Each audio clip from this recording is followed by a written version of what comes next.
You're welcome once again to my channel. I will be talking on ISO 27001 Controls Part 3.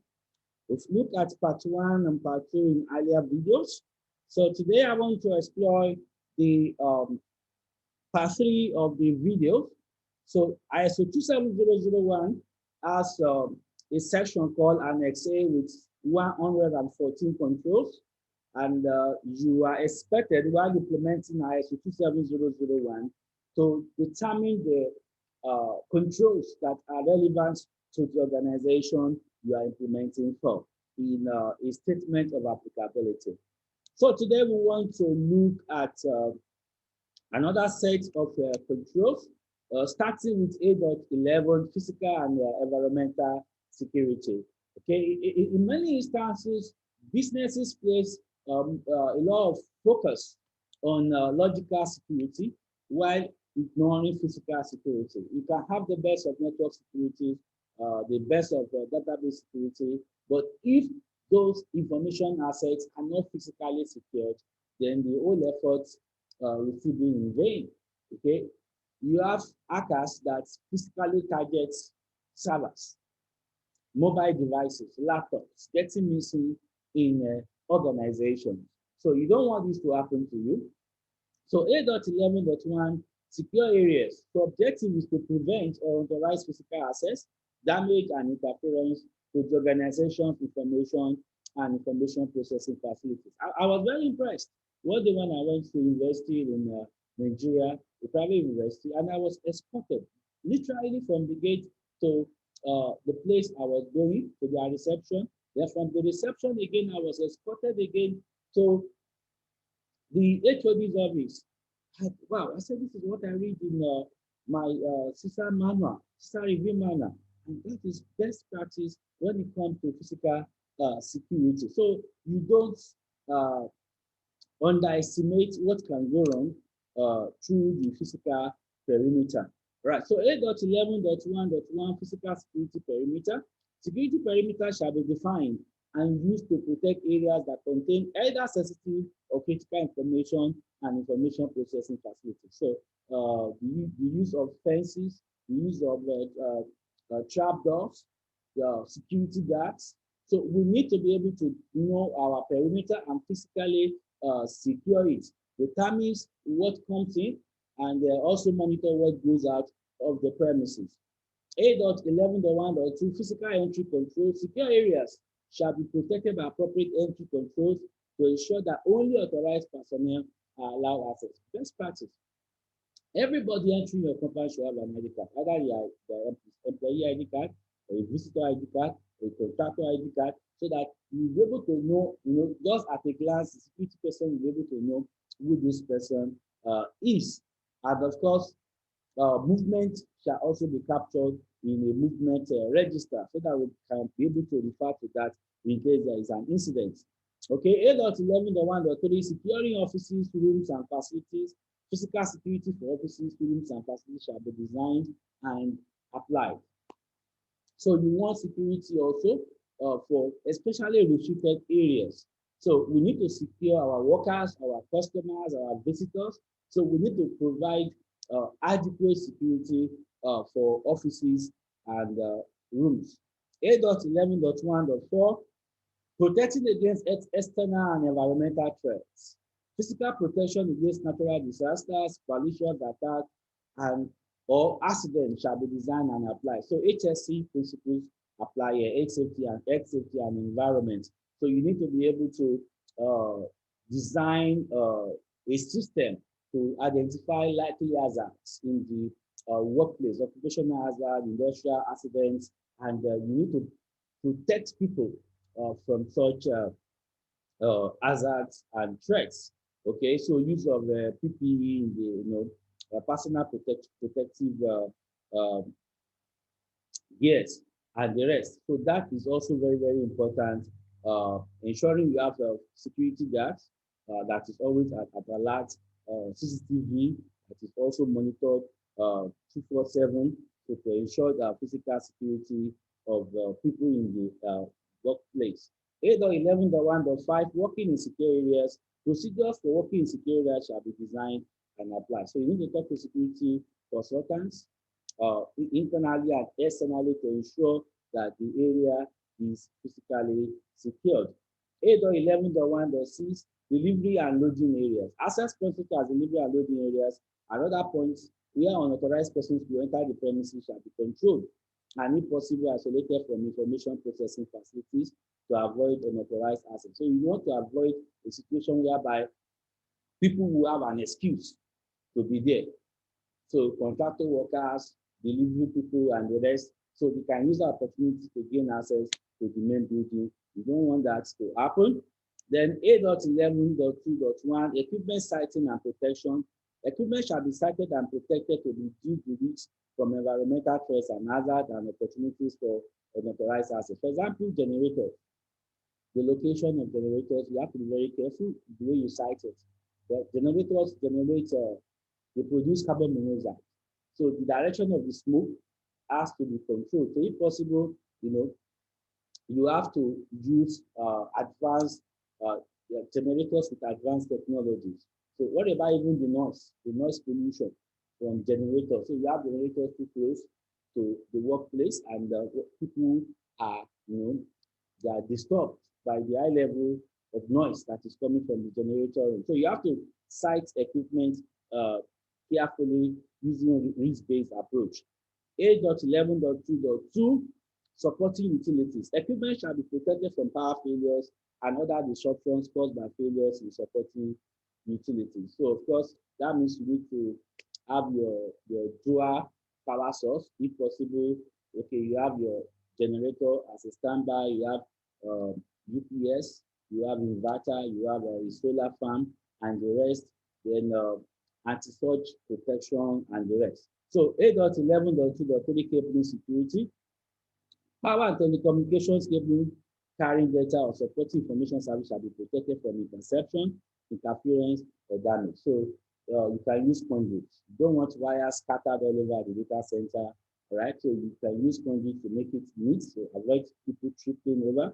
Okay, you can ensure that your cables are shielded so that they can be protected from interception also.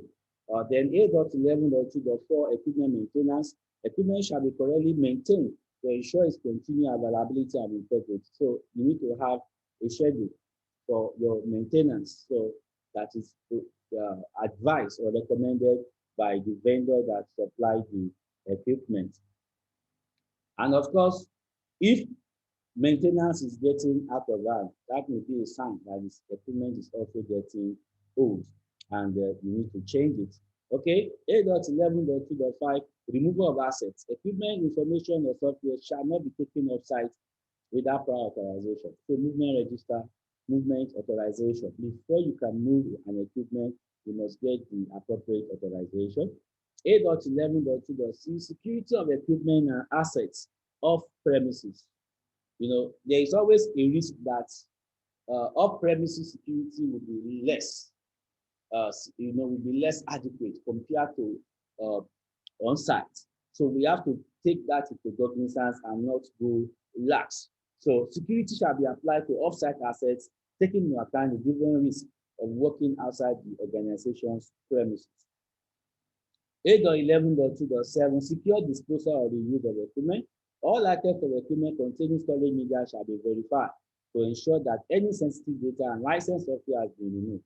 That's what we call sanitization. So you don't dispose equipment without first sanitizing the removing sensitive information from them.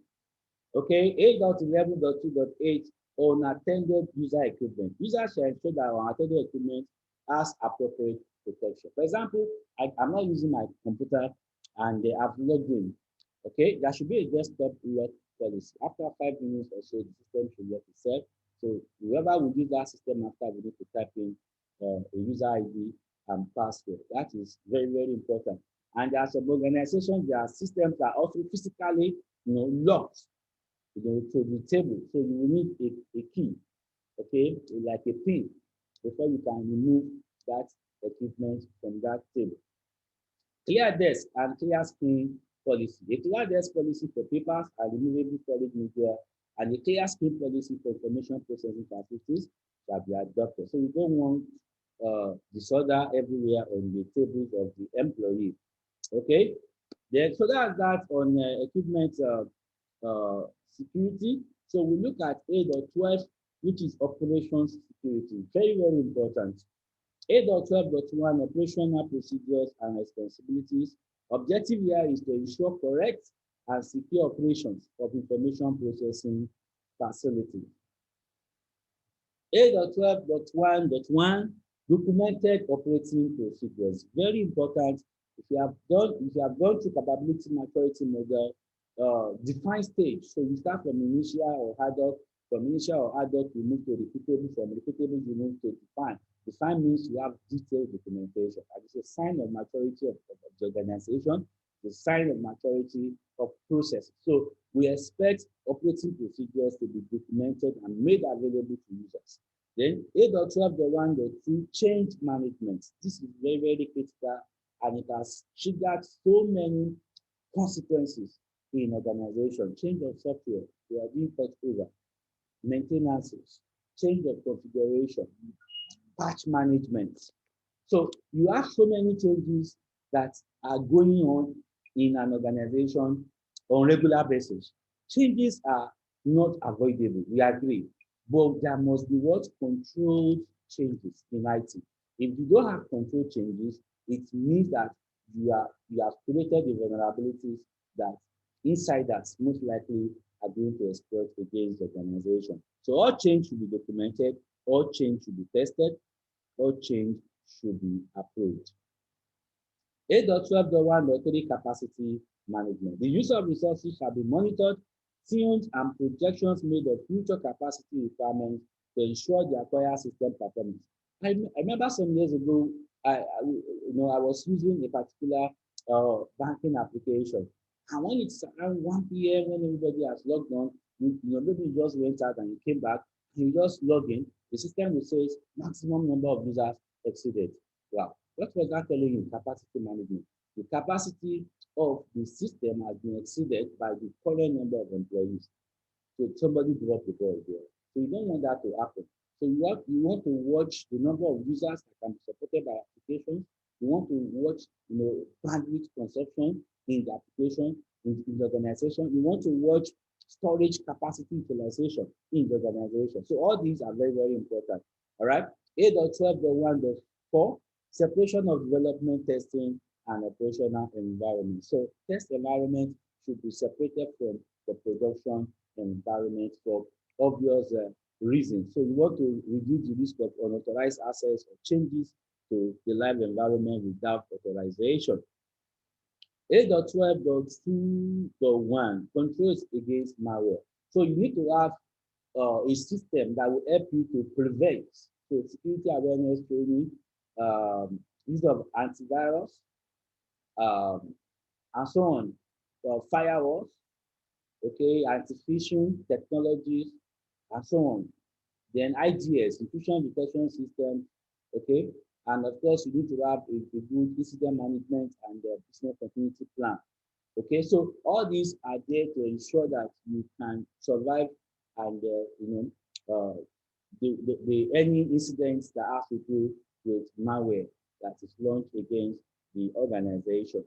A.12.3.1 information backup, very, very important. You need to know your recovery point objective, that is the maximum time you can lose data before consequences start to surface. So based on the recovery point objective of your critical data, you determine the backup technology, you determine the backup frequency, and of course, the backup copies must be kept off-site. Then you need to also be doing recovery testing. Is it possible for me to get my information back from those backup tapes? So you want to do that regularly also before the time that there will be a need to do that. 8.12.4.1 event logging. You see, that cannot be overemphasized. We need to be able to ensure accountability. We need to be able to determine who did what, who logged on, when did the person log out, what did the person do. So we need to be able to track exceptions, faults, for especially detective and investigative operations. So keep logs, so that it can disturb people when they know that their work is being logged, and of course, review logs regularly and follow up on exceptions. 8.12.4.2 Protection of log information. Now, logs will be useless if they can be edited. Logs will be useless if anybody can have access to them. So you also want to protect the logs against tampering and unauthorized access. 8.12.4.3 Administrator and operator logs. Now, that is very critical. I talk about the six ID in Oracle, the system ID in Oracle. So all those super users, you have to log everything they are doing. The database administrators work should be logged. The system administrators work also should be logged, so that we can be having checks and review on all these super users. 8.12.4.4 Clock synchronization. Right? So clocks of relevant information processing system should be synchronized with a single reference time clock. I had, a rather unpleasant experience with this in one forensic investigation that we were doing.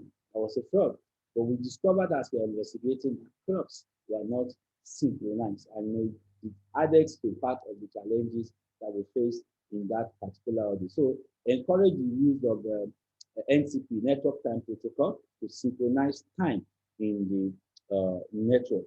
Okay, then 8.12.5.1 Installation of software and operational systems.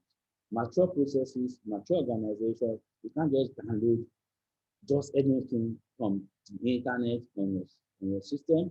You can't just bring any software from home or from anywhere and install it on the officially assigned system. So there should be procedures on what can be installed and how software could be installed on the systems that are being used on the network. Then 8.12.6.1 Management of Systems Audit Controls. So we need to be able to ensure that we are gathering information about our vulnerabilities. Okay, so monitoring tools, vulnerability scanning, penetration testing, and the rest, so that we'll be able to identify these vulnerabilities and work on addressing the vulnerabilities before somebody with a malicious intent will take advantage of those vulnerabilities. 8.12.6.2 Restrictions on software installation. So there must be procedures, like I said before, on what can be installed and who can even install software within the information processing facility. So everybody should know the procedures and the restrictions on software installation within the organization. So 8.12.7.1 is on information system audit controls. Audit requirements and activities involving verification of operational systems shall be carefully planned and agreed to minimize disruption to business processes. So this control now is for the auditors now. So the internal auditors, the IT auditors, they need to draw up a comprehensive audit plan, okay, that will cover key operational systems in the organization, so that we'll be able to get audit reports on the protection of these information assets, the efficiency and the effectiveness of the operation. So thank you. This is part 3 of ISO 27001 controls. There are more to come, so kindly subscribe to my channel as you expect more videos from me. Thank you so much. I appreciate you.